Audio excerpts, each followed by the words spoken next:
Riegil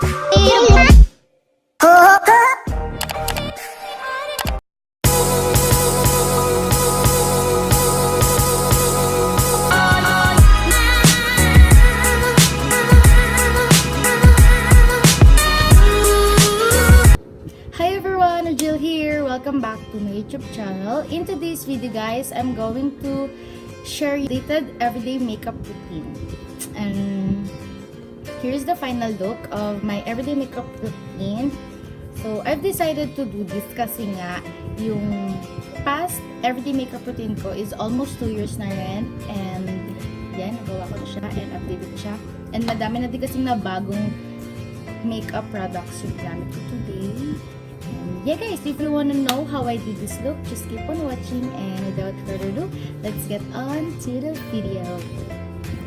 So the first thing to do is to put moisturizer. Yun yung unang-una ko laging ginagawa. And I'm using the Nature Republic Aloe Vera Gel. And yeah guys,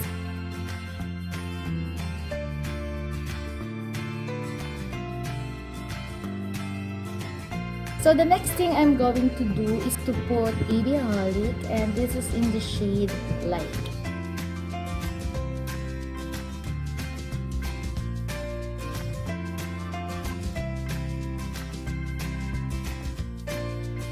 I'm just gonna use my fingers kasi nga usually pag everyday talaga dito. Fingers na lang.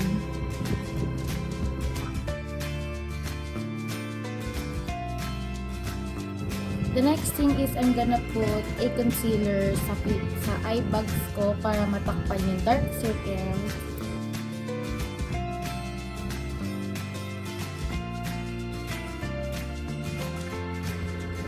Bablush na tayo. Yun yung inuuna ko ngayon kasi nga para pag napawisan ako,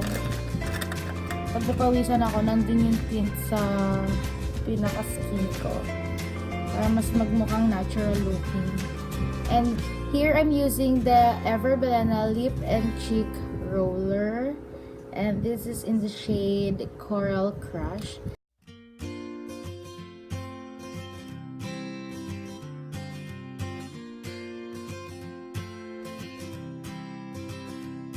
So, isa-set ko na yung face lock ko, and yung gagamitin ko is this Careline Oil Control Face Powder, and nilagay ko na siya sa under eyes.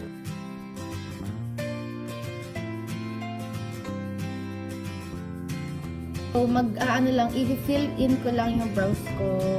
Ganun lang kasimple.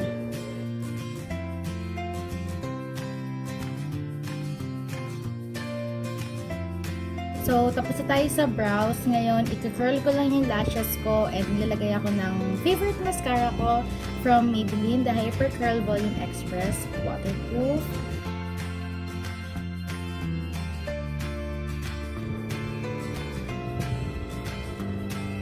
Last thing is na ginagawa ko, maglalagay ako ng super duper konti na highlighter, and gamit ko yung EB Advanced Glow Out Highlighter in the shade Strobe.